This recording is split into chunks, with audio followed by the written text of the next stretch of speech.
I've been seeing a lot of messages about this powerful upcoming full moon on June 29th with a undertone of warning, brace yourself, challenging energy ahead. And for what it's worth, I don't agree with that at all. I feel a lot of very positive qualities already present and still continuing to come in associated with this powerful full moon on June 29th. And what I have to offer you today are what I believe to be the 5 major themes associated with this full moon. And it might be a little bit different than what you've been hearing. Theme number 1, taking care of your body. This is one of them that I do happen to agree with. But have you not noticed that whenever you're going through a big upgrade, an energetic transformation, there are sometimes temporary effects on the physical body? So you might feel fatigued. You might be having changes to your sleep patterns. You might be feeling even a bit older, achier, things like this. And I can see on one hand how this could be looked at as like a problem, something to, brace yourself for. But for me, it's always inspiring to help me dial in my habits more effectively. In fact, I noticed this just yesterday. I had a big lunch, and then one of the things I've been doing with my kids is we have this trampoline, and my two younger boys have become really good at doing these flips on the trampoline, and they've kind of talked me into attempting them. So yesterday I went out there after a big meal and attempted these different flips on the trampoline, and I felt dizzy, I felt nauseous. I thought, man, I'm getting old, I can't do this anymore. But it was mostly because of what I ate. And not that what I ate was horrible. It's just that if I want to feel my best, I need to eat maybe a little bit more clean. So one could say like, wow, you had a bad day, Vic, but it was a helpful message from my body to inspire positive choices. And now I'm determined to master the flip for what it's worth on the trampoline. And I'm determined to be able to do it without feeling nauseous. So it's inspired me to improve my diet. So if you're feeling achy, if you're feeling, if you're having your own version of this, if your body is communicating to you that it either wants more of something or prefers maybe less of something or needs this, that, or the other, then give it to it. And what you'll find is if you can work with your body, you can together improve. And what I found is that the more dialed in you are with your lifestyle, with the way you care for your nervous system, especially nowadays, it's very important now to have the ability to turn your mind and body off for a little while. Life is busy. There is a buzz. There is a powerful energy present, and I can see if there are no adjustments made for this incoming frequency combined with modern living, that could very easily spell problems. But luckily, it doesn't take much. Your body will tell you what it needs or what it no longer needs. And a lot of us just need a little bit more downtime. So if you're feeling a bit worn out during this full moon period, then try taking a nap. What I'll do is I'll set a 20-minute timer on this little stopwatch in my bedroom my son gave to me. And I'll put in these little earplugs and wear an eye mask, and I'll just lay there for 20 minutes. And usually by the end of the 20 minutes, I had just barely fallen asleep, and then I wake up, and I take a cold shower, and I have a whole new wave of energy for the rest of the day, and that little 20-minute cat nap went a long way. So what's your version of that? Now would be a good time to implement it. Theme number 2, recognizing the power of your thoughts. You might start to realize the different chronic thought patterns going on in your head and seeing more clearly than before whether they are helping you or maybe even hindering you.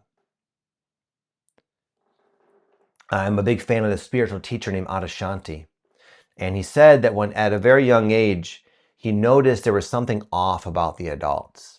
And for a little while, he couldn't put his finger on it, but eventually he realized, it dawned on him that, these people, even my parents, they all, for whatever reason, believe all the thoughts in their heads.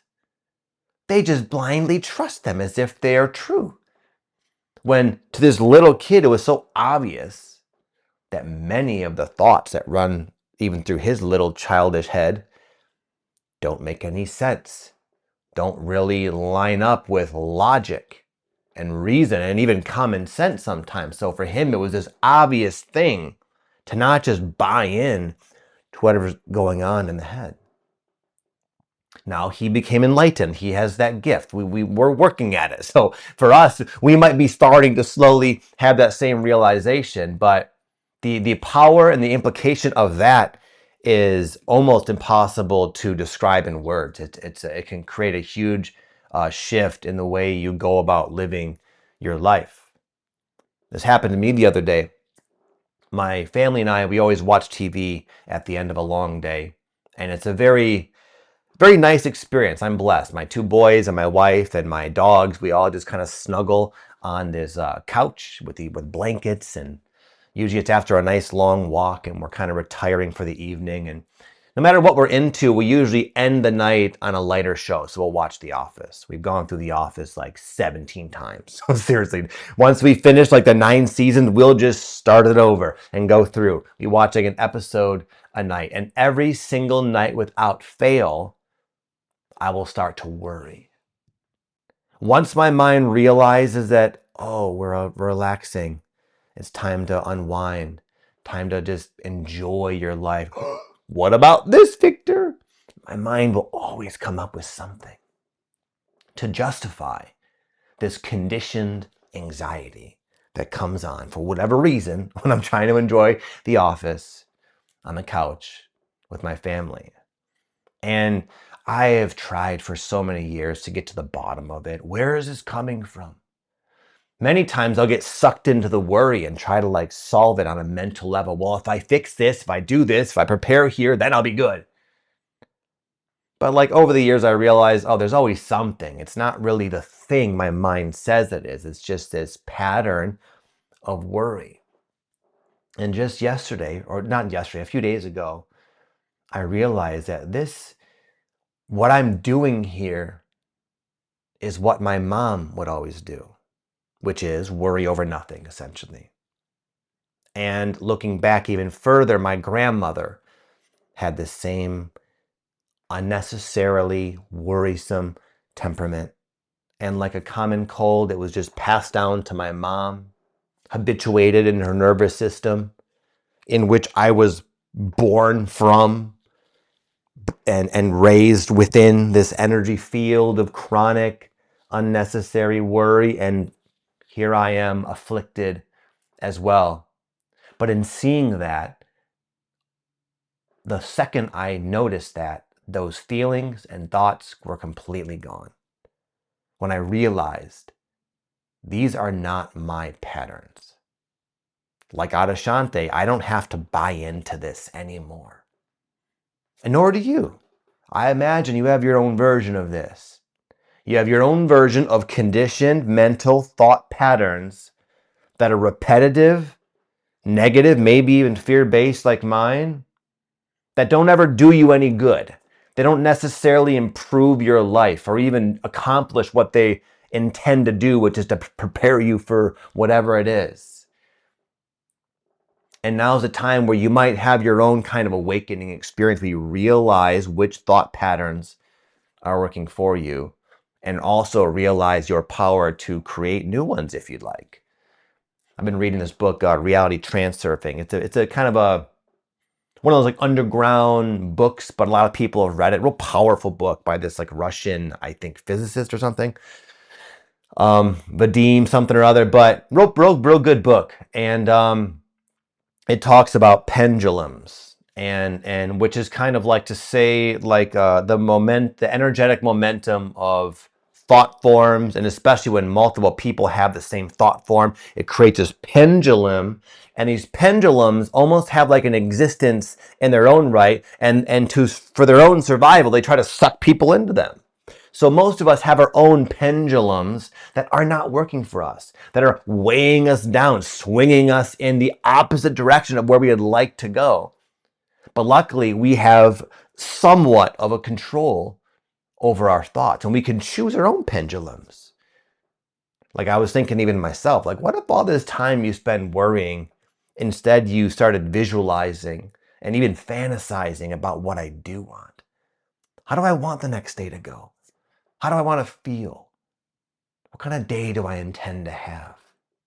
And how does that make me feel now as I contemplate and visualize that? Very, very different. It puts you in a very different state of being, does it not, when you think of something positive, whether it's something you want or something you even already have? Like what are you grateful for right now? First thing that comes to my mind is my children. I can't even put into words what a blessing it is to have children. It's enriched my life in ways I could have never predicted. And when I meditate on that, I feel good. I feel happy. I feel connected to something greater than myself. And from here, I can go off and have a very different day than if I was to allow myself to be consumed with this illogical worry. So you can use this full moon as a mirror for your thoughts. And then you, this conscious presence, can decide for yourself, is it working for me or is it not? Theme number 3 might be the most exciting one, and that is the return of synchronicity, the return of a genuine sense of divine guidance. It can go away sometimes, right? You've felt that, noticed that? It kind of comes and goes. And when it goes, it's hard. Life gets harder. It's harder not to be in your head. It's hard not to be wearisome of your future because you feel kind of powerless to the elements, powerless to nature, which in a sense we are. But when it comes back, you realize that we are part of nature. And regardless, this guiding force has our back. And it's real. It's a real thing. It's an actual part of life. And it'll reveal itself to each of us in our own individual ways. The other night I had a pretty cool synchronicity where I was literally reading about synchronicity. I'm reading this book right now by Stanislav Grof called When the Impossible Happens. And he's a psychiatrist and doctor who is fascinated with transpersonal psychology, which basically is psychology that goes beyond the landscape of just your life, basically. You know, Western psychology especially believes that like we come in to the world as like these pure vessels, and any of our neuroses, our conditioning is like it's imprinted beyond birth. Well, Stanislav Grof, through his psychedelic and holotropic breathwork research, found out that that is not true at all. From the thousands of people he's worked with and seen have breakthroughs. For example, he's discovered that the birth experience itself is very traumatizing to pretty much everybody. And it is possible to regress back to it, go through it again consciously, and heal it and resolve it and liberate oneself from all the unprocessed emotion and energy. He's also realized a lot of times relevant life challenges stem from past lives. It stems from ancestral trauma. It stems from there's a much broader landscape that he has discovered through his research. Anyways, I realized I went off on a huge tangent there. The book was, I thought to myself, where is this going? Oh yeah, you're talking about synchronicity. He's got a book called When the Impossible Happens, sharing a lot of his own personal experiences with brushing into these other realms that most people believe don't exist, is what I'm trying to say. And he was talking about, in particular, when I was reading the other night, about synchronicity. And I remember like once I closed the book and I was ready to like go to sleep, I was thinking about synchronicity, thinking about my own synchronicities, thinking about how like, oh yeah, I relate with what he's saying. And as I shut the book and went to kind of check out the time, it was 11:11, and then the seconds were turning to 23. It was like 11:11, 22 turning to 23. Like for me, it was like, I'll get those synchronicities sometimes where it's not just about like happening to see it on the minute.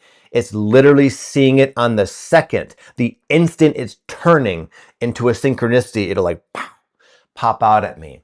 And that kind of phenomenon has been happening to me a lot more than it has been for like the last several months, I will just say. In fact, I'm curious, please let me know in the comments, have you been noticing more of your own personal synchronicity? Have you also felt somewhat of a return of the divine guidance that may have sort of taken a leave of absence at one point? I'd be really curious to know your thoughts. Let me know below if you don't mind. This is also a great time to start building your dreams. You may have been dreaming for quite a while, getting clear on what your next steps might be, what would excite you, where's life trying to direct you. But that's important to do, and it can take a little while sometimes, and it can be challenging when you don't know yet. But this full moon is kind of encouraging us to take what we do know, even if the picture still isn't quite crystal clear, and start doing our best to build it. Like what could you do today, for example, that might bring you even a little bit closer to your ideal future? So a lot of times it's a combination of two things. One of them is getting rid of the stuff that's in the way. A lot of times there's like, well, I'd like to build my dreams, Vic, but I have this, and this. That's kind of like calling to, I have to deal with. Okay, well, good. Start dealing with that. The other thing is actually building your dreams. But what I found is both, when they're connected to your aligned, like highest timeline future scenario, both have a very similar feel. And what comes to mind is back in the day when I knew I wanted to move to San Diego. I knew I wanted to be on YouTube. I had an entire basement that needed to be dealt with. Prior to that, my entire basement, like the full on, every inch of that basement was basically turned into a grow room, multiple grow rooms, in fact, where I constructed with actual like there was wood and different walls I sort of erected for this grow operation I ran out of my basement. And a couple of months before the time I'm talking about, I had this intuition to kind of stop doing that. I knew it was getting in the way of me going forward with my dreams. But anyway, I kind of just let it sit there for a good 2 months.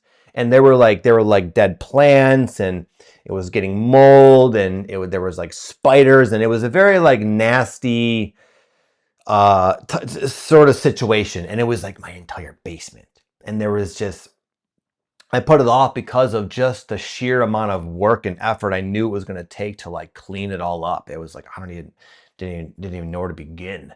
But anyway, so this is one of my to-do lists. This is like a very similar energy brought to my attention. Like, you got to deal with this, bro. This is not going anywhere. And this is directly in the way of the dreams you have. This is like the next step, even though it's not very glamorous. So anyways, kind of like, reluctantly, I went down there and one day and started working and just, tearing down the walls and doing what I could.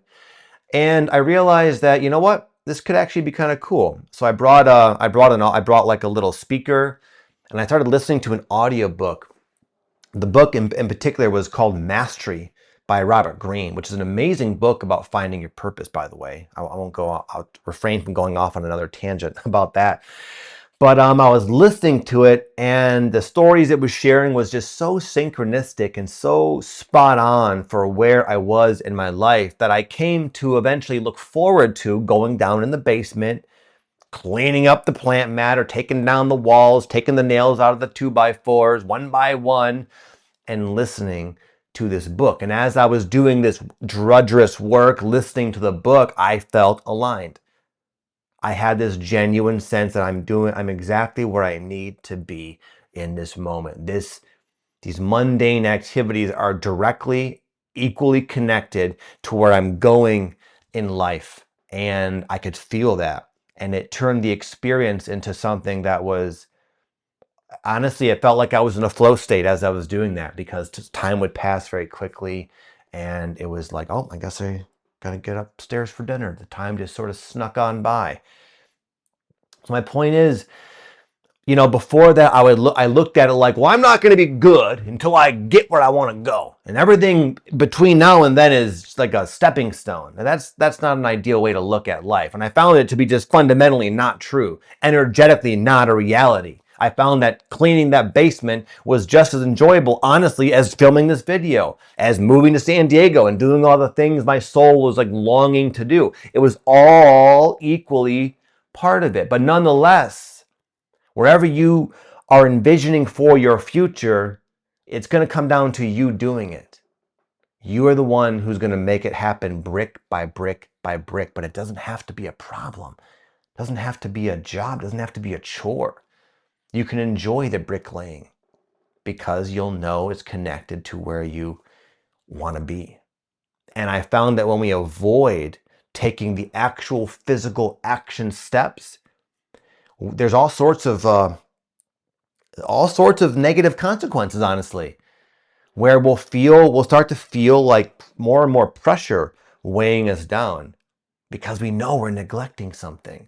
We'll start to feel kind of shameful and like down on ourselves. It's kind of like if you don't go to the gym for a while, you start to feel out of shape.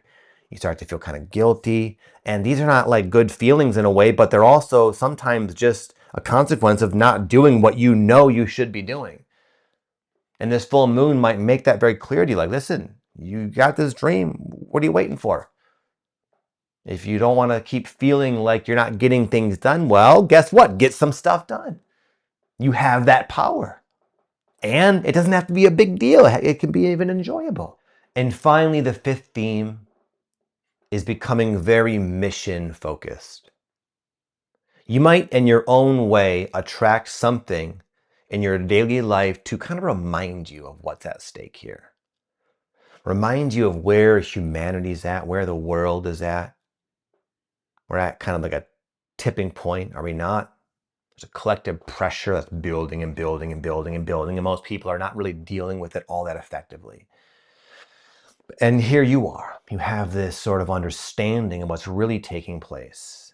You have this ability to tap into the higher forces and offer something of value that might be helpful in some way, shape, or form to the collective. And it is this like obligation that can like power you through some of the challenging aspects of doing such work. For me being on YouTube, for example, it's funny, I just ran a big breathwork session yesterday and my wife was here with me, Pattie, and I kept like offering her like a chance to speak. I would do like my spiel, talk about the breathwork, how to get a good experience. And I'd say, anything you want to add, honey?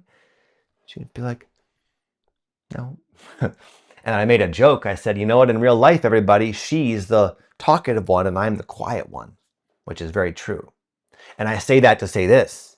Me doing what I'm doing in the world is not, it's like, it didn't seem like a good fit for my temperament.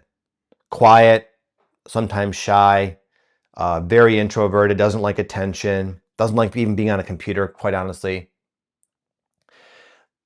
But throughout my life, I have been sort of like, I've noticed that there's this thing I can do with speaking, basically. And it's like, I've seen sometimes here and there the effect it has on people. Even when I get in my head, even when I doubt with myself, even when I don't want to do it, I can't help but have recognized it sometimes anyways is helpful to people. And just that awareness and knowing that, you know what, even if it's uncomfortable, if it can help another person, whether I want to or not, it's like the right thing to do. And that obligation has allowed me to move through a lot of these initial blockages of doubts and insecurities and shyness, etc. Now I love it. I don't have to push myself at all. I like that it's helping people and I actually like doing it. And a lot of times your passion will be like that. There'll be like some kind of strange, unexplainable affinity for something. And it'll on one hand carry a resonance, but it'll also bring up a bunch of stuff and blocks and things like that. But that's only like initially. It's not always going to be like that.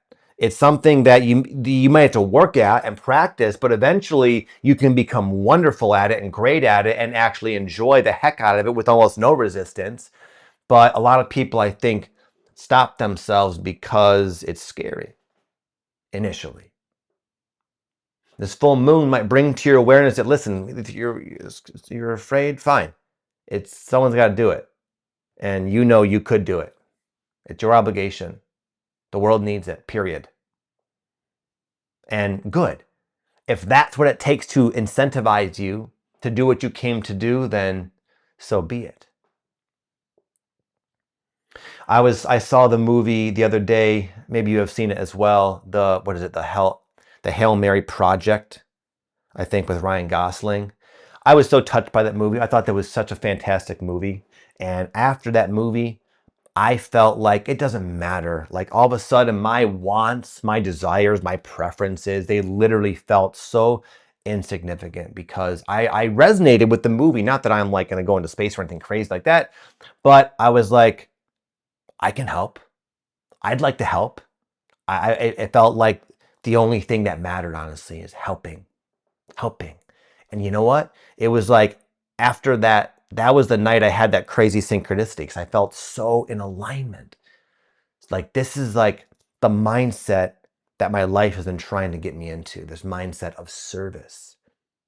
And when you have that you kind of get what you want anyways. In fact, I think Zig Ziglar says, the way to make a lot of money is to help a lot of other people get what they want. Something like that is true. It's like a win-win-win-win. So what I'm trying to say is if you can somehow in some way connect with your mission, it can help you get over whatever resistances you're having, both outer and inner, in your life. And it can also help you really tap into the power of the universe. It can also offer the world what it so desperately needs that only you can offer.